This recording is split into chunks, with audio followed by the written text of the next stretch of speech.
Hi, this is Amy from the ULC Seminary, and lately I have been thinking about what it takes to be happy. Learning to be happy. It's kind of an interesting idea. We all think, well, you just be happy when things happen, good things happen, and then we be happy, or we act happy, or we are happy, or whatever. But that's not the case. All of us, I'm sure at one time or another, have learned what it takes to deal with adversity. Bad things happen, we adjust. Other bad things happen, we adjust. We're troopers, we soldier on, we hang in there, we do what needs to be done. That's, I think, much about how humans get by in the world. We're like frogs in some ways. You may already know this, but if you put a frog in increasingly warm water, if you do it slowly enough, you could boil the frog alive and it would not jump out of the pot because it's done slowly.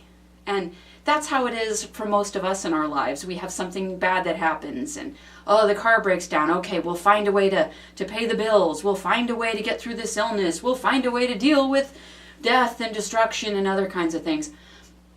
But what I've been thinking about is, what do we do to learn to be happy?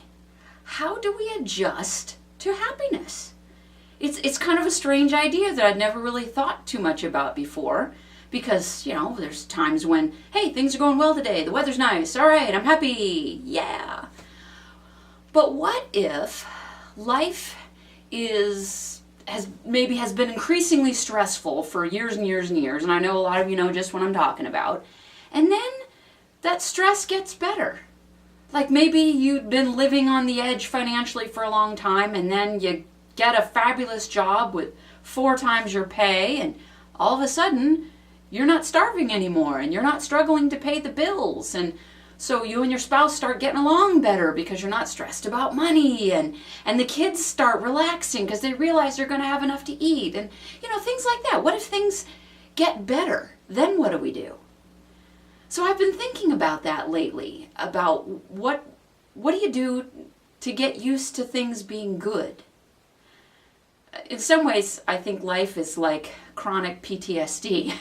We're still getting over things from 10 years ago, or 5 years ago, or 20 years ago, or life every day.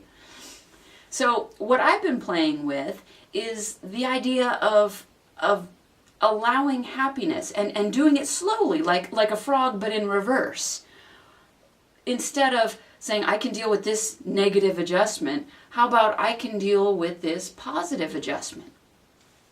For me, it's been something simple like, what if I had my morning coffee sitting outside enjoying the beautiful morning, instead of immediately rushing out and sitting in front of the computer and going, oh God, what do I have to deal with now?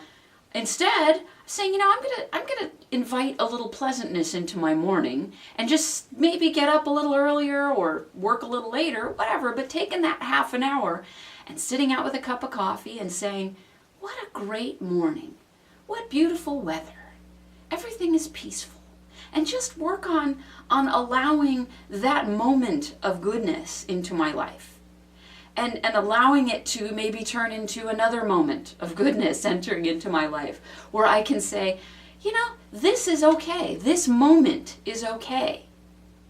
And then like the frog, I'll turn up the heat a little bit, but this heat is more like sunshine in my life. And I can say, well, what about this moment? I spent this moment with a friend. And that friend needed a hello and needed a little comfort, just like before when I needed a hello and I needed some comfort. So I got to do that for a friend. And that moment was good.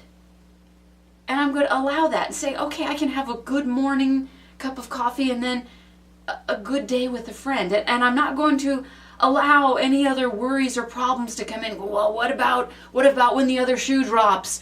That awful feeling of when things are going well, of waiting for the other shoe to drop.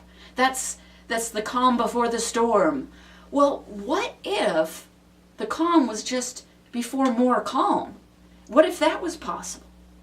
And I know some people would say, well, no, the bad times are part of life. But you know what? The good times are also part of life.